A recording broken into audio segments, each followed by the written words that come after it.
আসসালামু আলাইকুম সুপ্রিয় দর্শক, সবাইকে স্বাগতম জানাই আজকের আবহাওয়ার খুবই গুরুত্বপূর্ণ আপডেটে। ইতিমধ্যে আবারও বঙ্গোপসাগর বুকে তৈরি হতে যাচ্ছে নিম্নচাপ। একটি নিম্নচাপ সারা দেশ জুড়ে তাণ্ডব চালিয়ে বিদায় নিয়ে আরও এক নতুন নিম্নচাপ বঙ্গোপসাগর বুকে তৈরি হয়েছে। ইতিমধ্যে সারা দেশ থেকে বন্যার পানি কমতে শুরু করছে। এরই মধ্যে আবারও বঙ্গোপসাগরে সৃষ্টি হচ্ছে নতুন নিম্নচাপ। এই নিম্নচাপটি কতটা শক্তিশালী হবে এবং কোথায় আঘাত আনতে পারে, এর ফলে কি আবারও বাংলা জুড়ে বৃষ্টিপাত হবে কিনা, এ নিয়ে আবহাওয়ার ইউরোপিয়ান মডেল থেকে কি জানানো হয়েছে তার সম্পূর্ণ বিস্তারিতভাবে জানিয়ে দেওয়া হবে ভিডিওটির মাধ্যমে। জানতে হলে ভিডিওটি না টেনে শেষ পর্যন্ত দেখবেন। ভালো লাগলে লাইক করে চ্যানেলটি সাবস্ক্রাইব করে পাশের বেল বাটনে ক্লিক করে রাখবেন। আর ভিডিওটি আপনি কোন জেলা থেকে সরাসরি লাইভ দেখছেন অবশ্যই কমেন্ট করে জানিয়ে দিবেন। দর্শক বন্ধুরা, প্রথমে আমরা সরাসরি উপগ্রহ রাডার স্যাটেলাইট ইমেজের উপর চলে যাব। বর্তমান দেশের আকাশের পরিস্থিতি দেখা যাচ্ছে। আজ সকাল থেকে সারা দেশের বেশ কিছু এলাকায় আকাশ পরিষ্কার। দক্ষিণাঞ্চলে যেমনটা খুলনা, বরিশাল এবং চট্টগ্রাম বিভাগের বেশিরভাগ এলাকায় আকাশ প্রায় পরিষ্কার রয়েছে, কোনো মেঘ বৃষ্টির দেখা নেই। এদিকে রাজধানী ঢাকা বিভাগে আজ সকাল থেকে বেশ কিছু এলাকায় আকাশ আংশিক মেঘলা রয়েছে। দক্ষিণ দিকে আকাশ পরিষ্কার মোটামুটি, যেমনটা মাদারীপুর, শিবচর, মকসুদপুর, গোপীনাথপুর, এদিকে ফরিদপুর, বালিয়াকান্দি, দোহার, মুন্সিগঞ্জ এই অঞ্চলের দিকে আকাশ প্রায় আংশিক মেঘলা নিয়ে পরিষ্কার রয়েছে। উত্তরাঞ্চলের দিকে দামরাই, ঢাকা, নরসিংদী, কাপাসিয়া, বাঁশটাইল, তারপর দিকে নাগারপুর, টাঙ্গাইল সহ বেশ কিছু এলাকায় আকাশ কিছুটা মেঘলা রয়েছে। বালুকা, ত্রিশাল, জলকাত্র, ময়মনসিংহ, ফুলপুর এদিকে আকাশ মেঘলা রয়েছে এবং রাজীবপুর, গাইবান্ধা, বিশনবাবুর সহ এখানে বেশ কিছু এলাকায় আকাশ প্রায় মেঘাচ্ছন্ন অবস্থা রয়েছে। তো কেমন থাকতে পারে আজ সারাদিনের আবহাওয়ার পরিস্থিতি? আজ বুধবার 15 জুলাইয়ের আবহাওয়ার আপডেটে দেখা যাচ্ছে সারাদিন বেশ কিছু এলাকায় আংশিক মেঘলা সহ আকাশ প্রায় পরিষ্কার থাকতে পারে। কিছু কিছু এলাকায় দুপুরের পরে বিক্ষিপ্ত বৃষ্টিপাত হওয়ার সম্ভাবনা থাকবে। এরই মধ্যে কুমিল্লা বা আশেপাশে অঞ্চলে ব্রাহ্মণপাড়া, উদয়পুর এবং আগরতলা, হোমনা, মুন্সিগঞ্জ, ঢাকা, দোহার, শিবচর, এখানে মাদারীপুর সহ এখানে রয়েছে নরসিংদী, ব্রাহ্মণবাড়ি, আগরতলা, খোয়াই, কুমারঘাট, তারপর রয়েছে এদিকে কামালগঞ্জ, কুলাউড়া, ধর্মনগর বা আশেপাশে অঞ্চলে কিছুটা বিক্ষিপ্ত আকারে বজ্রসহ বৃষ্টিপাত হওয়ার সম্ভাবনা থাকবে। এছাড়া এদিকে শান্তিপুরের দিকে, তারপর রয়েছে কটসাদপুর, দামোহুদা, মেহেরপুর, আলমডাঙ্গা, মাগুরা, তারপরে এদিকে কৃষ্ণনগর সহ এবং এদিকে চন্দ্রনগর এবং করদা, কলকাতা, উলুবেড়িয়া এই অঞ্চলের দিকেও কিছুটা বিক্ষিপ্ত আকারে বজ্রসহ বৃষ্টিপাত হওয়ার সম্ভাবনা থাকবে। এছাড়া সারা দেশের বেশ কিছু এলাকায় আকাশ আংশিক মেঘলা সহ পরিষ্কার থাকতে পারে। এরপর আমরা দেখতে পাচ্ছি নিম্নচাপটি দেখুন ধীরে ধীরে দেশের উপর আঘাত আনতে পারে। আগামী বৃহস্পতিবার 16 জুলাইয়ের মধ্যে এই নিম্নচাপের প্রভাবে দেশের উপর তবে ভারী বর্ষণ হওয়ার মতো তেমন সম্ভাবনা ইতিমধ্যে দেখা যাচ্ছে না। তবে উপকূলবর্তী জেলাগুলোর পর ঘন্টায় 50 কিলোমিটার বেগে ঝড়ো হাওয়া, দমকা বাতাসের দাপট থাকবে। শুক্রবার 17 জুলাইয়ের মধ্যে দেশের কিছু কিছু এলাকায় বিক্ষিপ্ত আকারে বৃষ্টিপাত থাকতে পারে। উপকূলীয় দু-এক এলাকায়ও নিম্নচাপের প্রভাবে বিক্ষিপ্ত আকারে বৃষ্টিপাত হতে পারে। এছাড়া বেশ কিছু এলাকায় ঘন্টায় প্রায় 50 কিলোমিটার বেগে দমকা বাতাস প্রবাহিত হওয়ার সম্ভাবনা থাকবে। আবারও উত্তাল হয়ে উঠেছে বঙ্গোপসাগর। সকল প্রকার মাছ ধরার নৌকা ও ট্রলারগুলোকে পরবর্তী নির্দেশ না দেওয়া পর্যন্ত উপকূলের কাছাকাছি সাবধানে চলাচল করতে বলা হচ্ছে।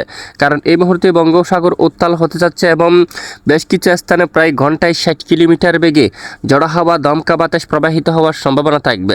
এদিকে উপকূলবর্তী কিছু কিছু স্থানে ঘন্টায় প্রায় 70 কিলোমিটার বেগে দমকা বাতাস বইতে পারে। দেখুন, খুবই উত্তাল হতে পারে এদিকে বঙ্গোপসাগর এবং এদিকে বাংলার উপকূলীয় জেলায় এখানে জেলায় টেকনাফ, কক্সবাজার, চেনমার্টিন, এদিকে কুতুবদিয়া সহ বেশ কিছু এলাকায় 50 কিলোমিটার বেগে ঝড়ো হাওয়ার দাপট থাকবে এবং এদিকে সন্দ্বীপ, তারপর এদিকে হাতিয়া এই এলাকায়, মনপুরা এই এলাকার দিকে চরপেশন, লালমোহন, বুরহানুদ্দিন, ভোলা, তারপর ঝালকাঠি, পটুয়াখালী অঞ্চল সহ বেশ কিছু এলাকায় ঘন্টায় 50 কিলোমিটার বেগে ঝড়ো হাওয়া, দমকা বাতাস বইতে পারে। বৃহস্পতিবার সন্ধ্যা ও রাতের মধ্যেও সারা দেশের দিকে দক্ষিণাঞ্চলের বেশ কিছু এলাকায় দমকা ঝড়ো হাওয়া কিন্তু অব্যাহত থাকার সম্ভাবনা রয়েছে এবং 17 তারিখ নাগাদও দেশের উপকূলবর্তী জেলাগুলোর উপর ঝড়ো হাওয়া, দমকা বাতাস বয়ে যাওয়ার সম্ভাবনা থাকবে। মূলত এই নিম্নচাপে বৃষ্টির মাত্রা কম থাকবে, তবে দমকা বাতাস বেশি থাকতে পারে দক্ষিণ অঞ্চল জুড়ে। এরপর দেখতে পাচ্ছি আগামী রবিবার, সোমবারের মধ্যে নিম্নচাপটি পুরোপুরি প্রায় কেটে যেতে পারে এবং দেখুন এরই প্রভাবে ভারতের বেশ কিছু এলাকায় বৃষ্টিপাত হতে পারে। মূলত বাংলার উপর বৃষ্টিপাতের তেমন সম্ভাবনা নেই, কিছু কিছু এলাকায় কিছুটা বিক্ষিপ্ত আকারে বৃষ্টিপাত থাকার সম্ভাবনা রয়েছে।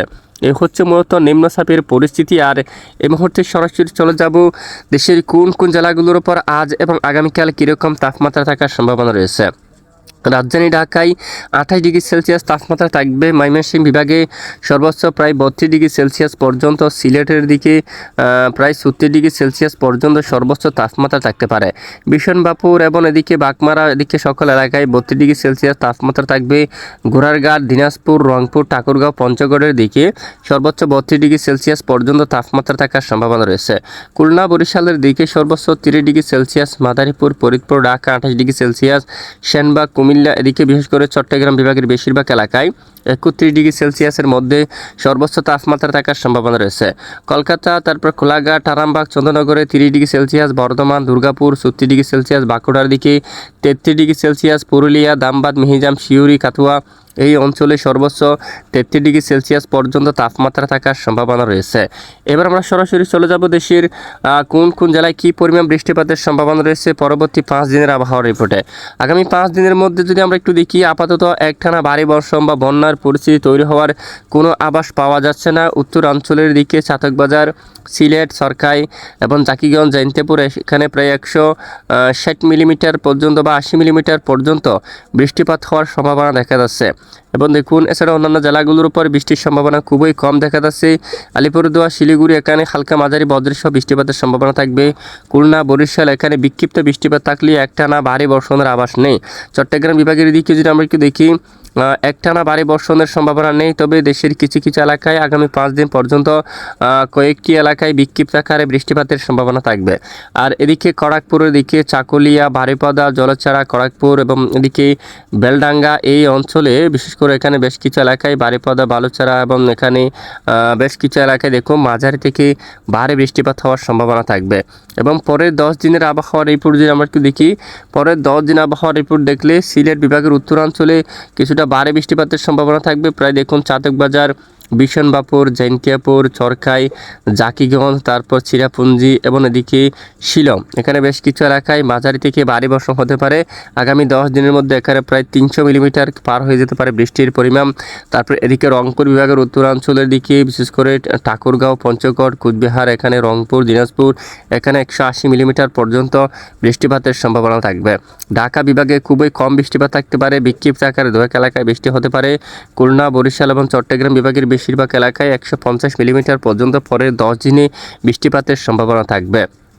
এছাড়া এদিকে বঙ্গোপসাগর খুবই উত্তাল থাকতে পারে। মূলত এই নিম্নচাপটি বিদায় নেওয়ার পর পরের 10 দিনের শেষের দিকে আবারও বঙ্গোপসাগরে সক্রিয় হয়ে উঠতে পারে প্রবল আকারে মৌসুমী বায়ু, যার প্রভাবে উত্তাল থাকতে পারে বঙ্গোপসাগর।